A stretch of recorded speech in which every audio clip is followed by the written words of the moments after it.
bonjour à vous frères et sœurs en Jésus et aussi à tous les amis qui suivent ces enregistrements.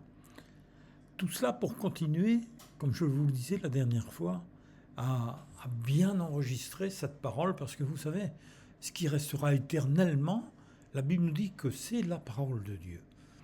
Et cette parole qui a été faite chair au travers de Jésus, plus nous l'aurons dans notre cœur, plus nous la lirons doucement, en la méditant, cela va nourrir à l'intérieur de nous-mêmes notre âme. Et quoi qu'il arrive, nous resterons fidèles et surtout attachés à celui qui est tout pour nous, à Jésus. Et c'est pour cela que la méditation, c'est fait pour rester dans cette paix, malgré, comme je disais la dernière fois, tous ces bruits. Nous allons continuer à nous laisser transporter, puis envelopper, je dirais, protéger par sa parole qui garde notre cœur plus que toute autre chose. C'est vrai que c'est bon de revoir un petit peu cette action que Christ a menée. À cause de tous les péchés du monde entier, la Bible nous dit que Jésus portait sur lui, à la croix, il était pendant ces instants, vous savez, sur la croix du calvaire, séparé de son Père. C'est-à-dire qu'il a porté le poids. C'est pour bien nous montrer combien c'est important de rester attaché à lui et s'appuyer sur sa parole en la croyant. Parce que il a porté nos péchés. Et le péché, c'est la séparation d'avec Dieu. Écoutez le psaume 89, versets 39 à 45. Tu as rejeté, tu as repoussé, tu t'es irrité contre ton roi, tu as dédaigné l'alliance de ton serviteur, tu as abattu, profané sa couronne, tu as détruit toutes ses murailles, tu as mis en ruine ses forteresses.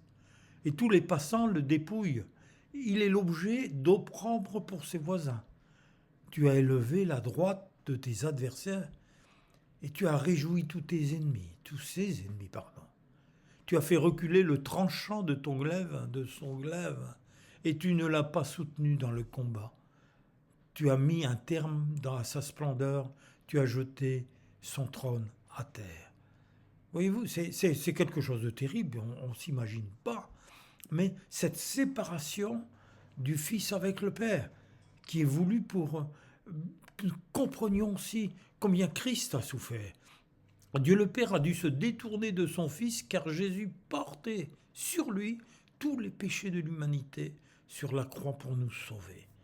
Son cœur de Père a été mis à mal, a été complètement aussi, je dirais, opprimé par cette souffrance. Mais il fallait que nous comprenions pour que ce péché s'éloigne de nous, pour que ce péché qu'il va nous être pardonné, nous en fassions après un combat, je dirais, continuel et laisser l'Esprit de Dieu nous faire vivre dans la sainteté. Jean, chapitre 1, verset 1 à verset 7, 1 Jean, nous dit « Le sang de Jésus nous purifie de tout péché ». C'est-à-dire que les souffrances et la mort de Jésus-Christ prophétisées dans le psaume 22, versets 17 à 19, quand il est dit « Ils ont percé mes mains et mes pieds ». Je pourrais compter tous mes os. Ils se partagent mes vêtements, ils tirent au sort ma tunique. C'est Christ qui l'a vécu. C'est une souffrance terrible. C'est vrai que pour l'incroyant, pour ceux qui se moquent, tout cela, ils n'arrivent pas à comprendre. Mais lorsque nous avons compris cela, c'est ça qui perce la carapace de notre cœur et qui va laisser cette graine de vie venir dans notre cœur par la repentance et accepter Christ comme sauveur. Voyons comment il a souffert, il a pris sur lui tous nos péchés. Et quelles que soient les manigances de Satan, l'adversaire de Dieu, l'adversaire de nos âmes, qui voudrait aussi me détruire, comme il l'a fait parfois aussi avec Job. On va regarder un peu, lisez le livre de Job. Et il essaye de le pousser jusqu'à engager une bataille. Mais la parole de Dieu va nous montrer que je reste fort par celui qui me fortifie par ma foi. Et la foi vient de ce que l'on entend, de la parole de Dieu. Et c'est cette parole qui nous fortifie. Et c'est pour cela que le psaume 27, David va pouvoir crier au verset 3, « Si une armée vient m'assiéger, je n'éprouve aucune peur. Et si la bataille s'engage contre moi-même, alors je me sens en sécurité. » Il y a là, ça ferait des mystères. Mais le mystère, bien, c'est lequel le plus grand? C'est cette parole qui est en nous et qui nous pénètre et qui nous fortifie, qui nous transporte dans le royaume de Dieu. Souvent, je pensais, quand j'étais enfant, et là, bien, j'étais catholique parce que c'était la religion de ma mère. C'est là qu'on m'avait appris tout cela. Et là, j'étais enfant de cœur et je passais dans cette église le matin, parfois pour les sonner les cloches le matin de bonne heure. Et je voyais toutes ces figurines de saints qui étaient là, Saint Sébastien et Joseph, Paul. Combien de figures étaient, c'est-à-dire des statues étaient là, mais je ne voyais pas les statues, je pensais à ce courage qu'il y avait eu tous ces martyrs qui étaient morts pour Jésus-Christ, parce qu'ils avaient cru en lui, à tous ces chrétiens qui avaient même fini souvent dans l'arène, tués par des lions et qui partaient en chantant. Tout cela, pourquoi? Parce qu'ils savaient qu'il y avait le royaume de Dieu et parce que l'esprit qui était sur eux, eh bien, les fortifiait et les gardait. C'est pour cela qu'ils n'éprouvaient aucune peur.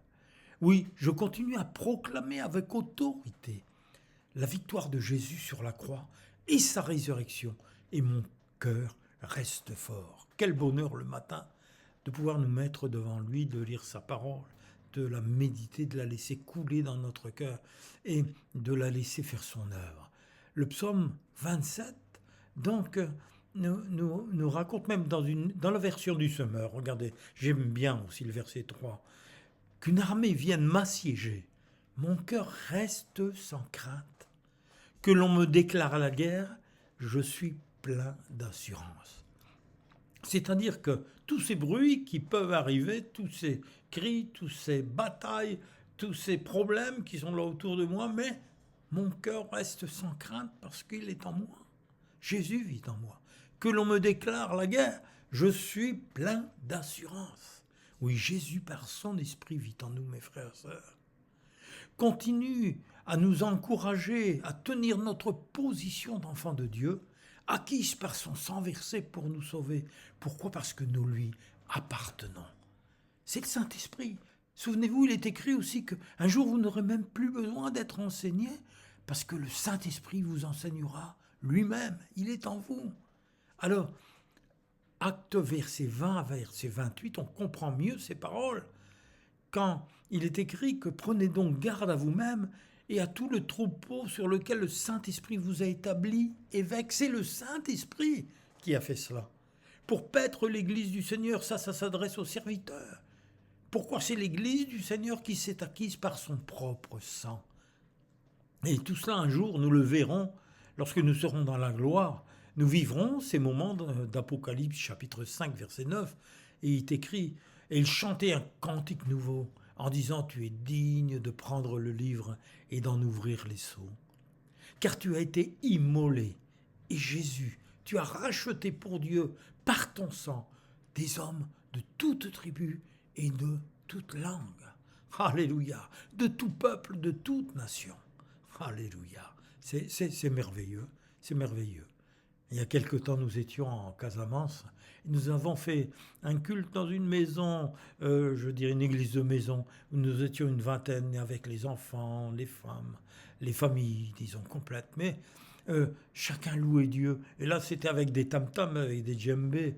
Et il n'y avait pas d'autre musique, quoi que ce soit. Mais par contre, écoutez, en voyant ces chœurs nouveaux, et beaucoup de tout ce qui était là, d'ailleurs, c'était d'anciens musulmans, animistes, tout ça, mais qui louaient Jésus de tout leur cœur et qui rayonnaient de la joie de Christ.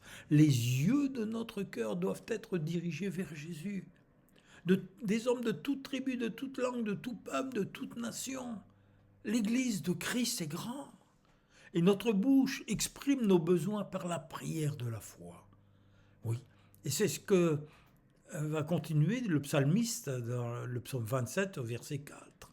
Il est dit « J'ai présenté à l'Éternel un seul souhait, mais qui me tient vraiment dans mon cœur. Je voudrais habiter dans la maison de l'Éternel tous les jours de ma vie, afin d'admirer l'Éternel dans sa beauté et de chercher à le connaître dans sa demeure. Quel privilège, mes amis!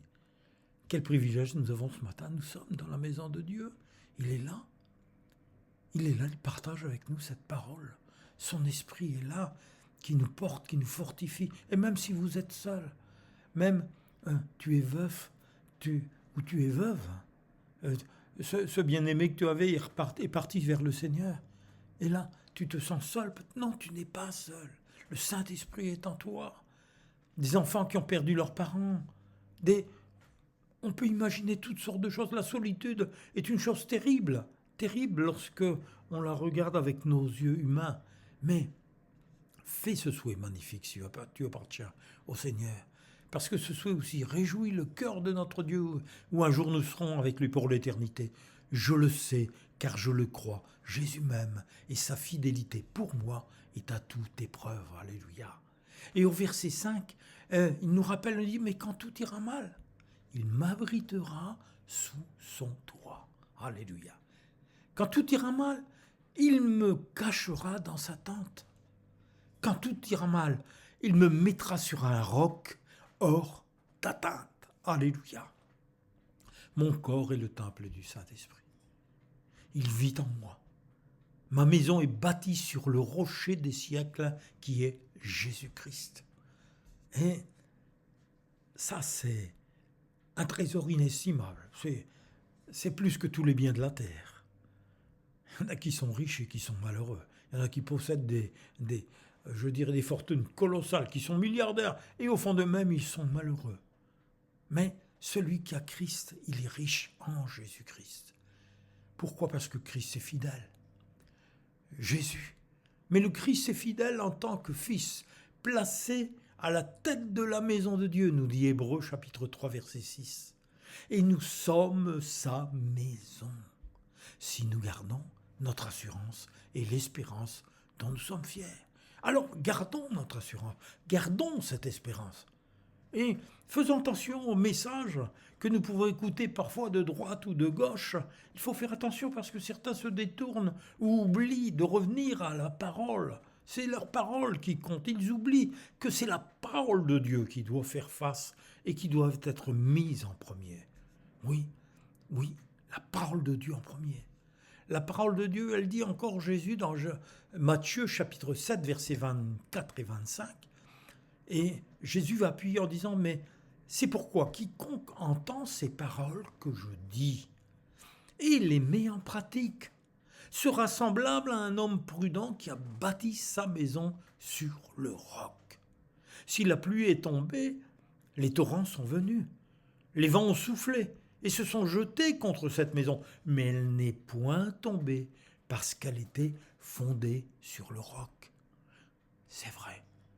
Jésus est Dieu, il est un avec le Père, et par son esprit, il vit en nous.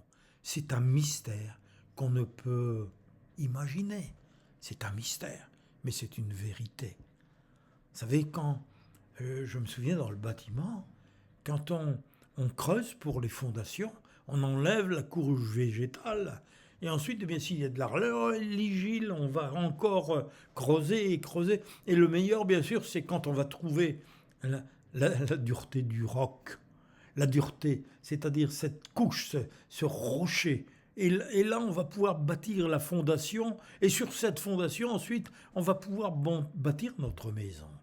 Jésus est la fondation. Et non, plus que ça. Jésus est le roc. Et la fondation, c'est sa parole qui la met en place pour que notre vie ne vacille pas, mais que notre maison spirituelle, c'est-à-dire notre être tout entier, soit bâtie sur le roc. Un mystère. Et ce mystère, Jésus veut que nous le comprenions. Écoutez, Jean, chapitre 17, verset 21. Je prie pour que tous soient un, Père, qu'ils soient unis à nous, comme toi tu es uni à moi, et moi à toi. Alléluia.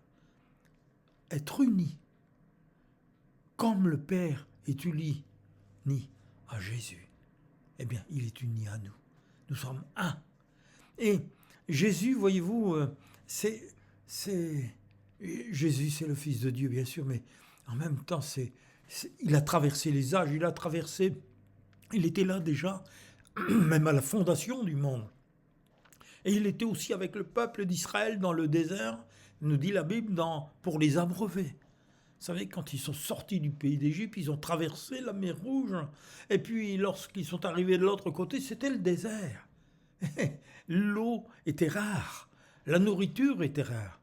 Et l'apôtre Paul va dire, le peuple d'Israël, dans le désert, ont tous bu le même breuvage spirituel. Car ils buvaient à un rocher spirituel qui les suivait. Et ce rocher était Christ. Oui, Christ, le rocher spirituel. Il est cette source d'eau. Si quelqu'un a soif, qu'il vienne à moi et qu'il boive. Exode chapitre 17, versets 4 à 6. Moïse implora le secours du Seigneur. Quand ils ont crié, ils ont dit, mais que dois-je faire, Seigneur, pour ce peuple demande-t-il. Encore un peu de temps même, ils me lanceront des pierres. Et le Seigneur lui répondit, passe devant le peuple, accompagné de quelques-uns des plus anciens d'Israël, tu avanceras en tenant le bâton à ta main, ce bâton avec lequel moi je me tiendrai là. Tu sais, ce bâton où tu as frappé le Nil, eh bien, moi je me tiendrai là, devant toi, sur un rocher du mont Horeb. Tu frapperas ce rocher et il en sortira de l'eau, et les gens pourront boire. Jésus est le rocher qui a été frappé pour nous, qui est mort pour nous. On l'a cloué sur la croix, on l'a percé, et il y a eu du sang et de l'eau qui s'est échappée de son cœur. Il est mort sur la croix. Pourquoi? Il a été frappé pour nous, pour que nous puissions boire à sa parole. Et à ce moment-là, je suis dans la joie, je célèbre son nom, parce qu'avec Jésus, je suis dans une position de force où tout a été accompli. Hébreux chapitre 1, versets 2 et 3. Mais maintenant, en ces temps, qui sont les derniers, Dieu nous a parlé par son Fils. Et c'est par lui que Dieu a créé l'univers. Et c'est par lui qu'elle a établi héritier de toutes choses. Le Fils reflète la splendeur de la gloire divine.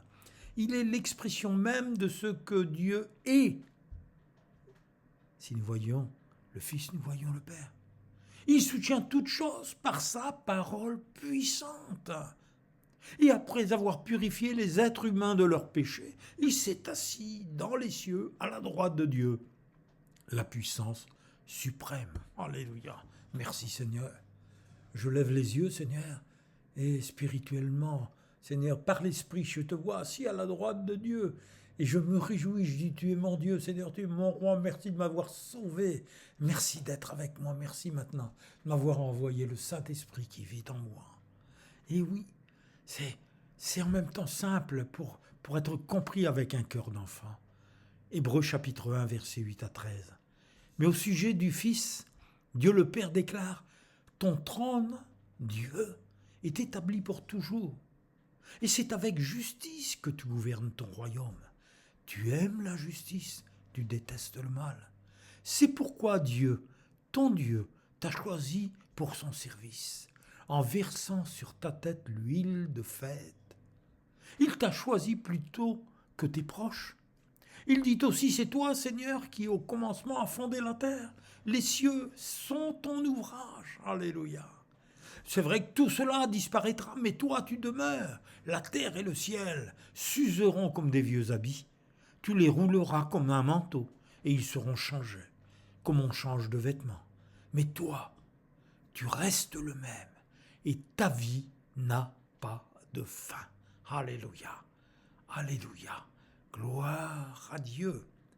Oh, Dieu n'a jamais dit à l'un de ses anges, assieds-toi à ma droite, jusqu'à ce que je mette tes ennemis sous ses pieds. Non, Dieu l'a fait Dieu, lui a donné l'autorité, lui a dit, assieds-toi à ta droite, et maintenant il a mis tous ses ennemis sous ses pieds. Oui, merci Seigneur. Oh, nous devons être sensibles, et merci pour ta parole que nous puissions la méditer, et encore la méditer, pour que, recevoir ce témoignage que nous donne ta parole et ton esprit en nous. Jean chapitre 3, verset 33. Celui qui reçoit son témoignage certifie ainsi que Dieu est vrai. Celui que Dieu a envoyé dit les paroles de Dieu. Et c'est Dieu qui lui donne son esprit sans mesure. Le Père aime le Fils et il a remis toutes choses entre ses mains. Celui qui croit au Fils a la vie éternelle. Mais celui qui refuse de croire au Fils ne verra pas cette vie, mais Dieu restera en colère contre lui. Telle est la vérité. J'ai mis devant toi un chemin, deux chemins, la vie ou la mort. Choisis le chemin de la vie et laisse ce chemin de mort. Et psaume 27, verset 6, je reviens au psaume 27. Il est dit, alors, je regarderai de haut les ennemis qui m'entourent. Dans sa maison, je l'acclamerai en lui offrant des sacrifices et je chanterai et je célébrerai le Seigneur. Oui, je regarderai de haut les ennemis qui m'entourent. Alléluia. Si je faiblis et si j'ai besoin d'aide, il est mon secours. Il ne change pas. Verset 7. Quand je t'appelle au secours, Seigneur, écoute-moi, disait le psalmiste. Accorde-moi ta grâce et réponds-moi.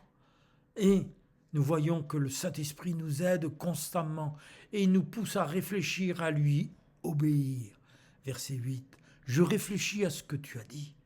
Tournez vers moi. Tournez-vous vers moi, tournez vos yeux, vos regards vers moi. Et le psalmiste dira, eh bien, Seigneur, je me tourne vers toi. Alors arrête de réfléchir, toi aussi. Dernièrement encore, quelqu'un de proche me dit, mais j'ai fait tellement de bonnes choses, pourquoi Dieu ne réagit pas? Pourquoi il m'arrive tout ceci? Pourquoi il m'arrive tout cela? C'est difficile. À lui dire arrête de regarder à toi. Même si tu as fait des choses de bien, tu n'es pas parfait. Et un jour, eh bien, toi aussi, tu as péché. Tu as besoin de la grâce de Dieu. Mais écoute, tourne ton cœur vers Dieu. Tourne ton cœur vers Dieu. Appelle-le à ton secours. Avec ton cœur, déchire justement ce cœur orgueilleux. Oui, je réfléchis à ce que tu as dit. Verset 8, tournez-vous vers moi. Eh bien, Seigneur, je me tourne vers toi. Et voyez-vous, encore une fois, on revient toujours parce que la parole de Dieu s'explique par sa parole. Et là, c'était Ésaïe qui disait au chapitre 40, versets 21-22, ne le savez-vous pas? Ne l'avez-vous pas appris? Mais ne vous l'a-t-on pas annoncé depuis le début? N'avez-vous pas compris ce que sont les fondations du monde, les fondements du monde? Le Seigneur a son trône au-dessus de l'horizon, si haut qu'il voit les humains de la taille de fourmis. Il a étendu les cieux comme une grande toile, et il les a déployés comme une tente pour en faire sa demeure. Et oui, Ésaïe, ah oui, Ésaïe, ne le sais-tu pas, ne l'as pas entendu dire, le Seigneur est Dieu de siècle en siècle. Il a créé la terre d'une extrémité à l'autre. Jamais il ne faiblit et il ne faiblira. Jamais il ne se lasse et il ne se lassera. Son intelligence est sans limite. Il redonne des forces à celui qui faiblit. Il remplit de vigueur celui qui n'en peut plus. Les jeunes eux-mêmes connaissent la fatigue et la défaillance. Même les champions trébuchent parfois. Mais ceux qui comptent sur le Seigneur reçoivent des forces nouvelles, comme maintenant. Il te communique ces forces. Comment? Comme des aigles qui s'élèvent à tire d'aile. Ils s'élancent et sans se lasser, ils avancent sans faiblir, comme l'aigle. Alors, même quand mes sentiments peuvent me troubler, que l'adversaire vient à me faire douter, c'est la foi en Jésus qui me fait triompher, car il est éternellement vivant. Et encore, en revenant au psaume 27, il nous donne encore un conseil, je dirais, en nous disant, mais ne te détourne pas de moi, ne me repousse pas avec colère. Toi qui es mon secours, toi qui me secours, ne me rejette pas, ne m'abandonne pas, toi le Dieu qui me sauve. Non, Dieu ne t'abandonnera pas, Dieu ne te rejettera pas. Dieu est celui qui reste le même, qui est fidèle. Jésus est fidèle. Et le Saint-Esprit qui est en toi l'atteste. Ah, merci Seigneur. Parce qu'à ce moment-là, eh bien, on peut dire comme le psaume 5, versets 8 et 9, « Mais moi, par ta grande miséricorde, je vais à ta maison et je me prosterne dans ton saint temple avec crainte. Éternel, conduis-moi dans ta justice. À cause de mes ennemis, aplanis ta voie sous mes pas. Même si des membres de ma famille ne me comprennent pas, ou même s'ils sont contre moi, même si je me sens abandonné par les miens, par mes enfants. Mais c'est vrai, peut-être. Mais je ne sais une chose, c'est que tu m'aimes. Tu m'aimes, Seigneur. Et le psaume 27 dit, « Si mon père et ma mère m'abandonnent, toi, Seigneur, tu me recueilleras. » Isaïe 35, 4 à 6, c'est une exhortation aussi pour vous qui peut-être avez encore votre cœur troublé, vous n'arrivez pas à sortir de cette semi-dépression qui essaye de voiler vos pensées. Eh bien écoutez cela, dites à ceux qui ont le cœur troublé, prenez courage, ne craignez point, voici votre Dieu. La vengeance viendra, la rétribution de Dieu aussi. Il viendra lui-même et il vous sauvera. Alors s'ouvriront les yeux des aveugles, s'ouvriront les oreilles des sourds. Alors le boiteux sautera comme un cerf et la langue du muet éclatera de joie, car des eaux jailliront dans le désert et des ruisseaux dans la solitude. Alléluia. C'est ce que Jésus est venu faire. Il y a plus de 2000 ans. La lumière de sa présence, éclaire notre chemin. Il enlève les obstacles. Il me fait triompher par la foi, par sa puissance. Et cette parole qui avait été prononcée, « Seigneur, montre-moi la voie que tu me traces, à cause de mes adversaires qui sont souvent invisibles, dirige-moi sur un chemin sans obstacle. » Va s'établir, va s'éclaircir. Tes yeux recevront ce collier dont tu as besoin. Ta langue doit publier la grâce et la grandeur de Dieu. Philippiens chapitre 2 versets 14 et 15 nous donne encore ce conseil de Paul qui dit « Alors, faites toutes choses sans murmure ni hésitation, afin que vous soyez irréprochables et purs, des enfants de Dieu irrépréhensibles au milieu d'une génération perverse et corrompue, parmi laquelle vous brillez comme des flambeaux dans le monde. Non, il ne me livrera pas entre les griffes des méchants, même si on colporte des mensonges contre moi. » Et vous savez, encore la parole nous dit « Ne me livre pas entre leurs griffes, car de faux témoins m'accusent et cherchent à m'intimider. » Et là encore, prenez garde, prenez garde. Prenez garde aux chiens, disait Paul dans l'épître aux Philippiens, chapitre 3, versets 2 et 3. Prenez garde aux chiens. Prenez garde aux mauvais ouvriers. Prenez garde aux faux circoncis. Car les circoncis, c'est nous qui rendons à Dieu notre culte par l'Esprit de Dieu. Et que nous glorifions Jésus-Christ. Et qui ne mettons point notre confiance à la chair, c'est-à-dire ce qui est humain. Ma prière est vraie. Elle vient de mon cœur qui a été renouvelé, de cette nouvelle personne. Parce qu'il m'a recréé. Mon assurance est ferme, elle est en lui. Et je continue à avancer. C'est pour cela, je ne crains pas, mais je prends garde quand même. Colossiens chapitre 2, 8 et 10. Prenez garde que personne ne fasse de vous sa proie par la philosophie ou par une vaine tromperie, s'appuyant sur la tradition des hommes, sur les rudiments du monde et non sur Christ.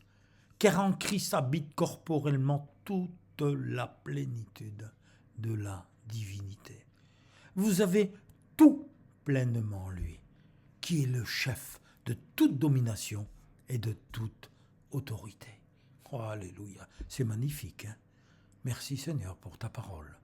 Et versets 13 et 14 du psaume 27, quand cette question est posée, que deviendrais-je si je n'avais pas l'assurance de voir la bonté du Seigneur sur cette terre où nous vivons? Et la réponse est là, il dit, compte patiemment sur le Seigneur, sois fort et reprends courage. Oui, compte patiemment sur le Seigneur. À notre Dieu, par Jésus-Christ, notre Sauveur, soit la louange, l'honneur, la gloire, la puissance et la force pour l'éternité et à jamais. Alors, frères et sœurs, chers amis, soyez fortifiés, bénis par ces paroles qui viennent de la parole de Dieu, de la Bible, de notre Dieu qui est amour, et du triomphe de Jésus et de son Église. Soyez bénis. Amen. Je voudrais vous dire aussi que toutes ces pensées sont enregistrées donc sur YouTube, l'Évangile sans contour. Alors, partagez-les aussi avec des amis qui sont dans la peine. Amen.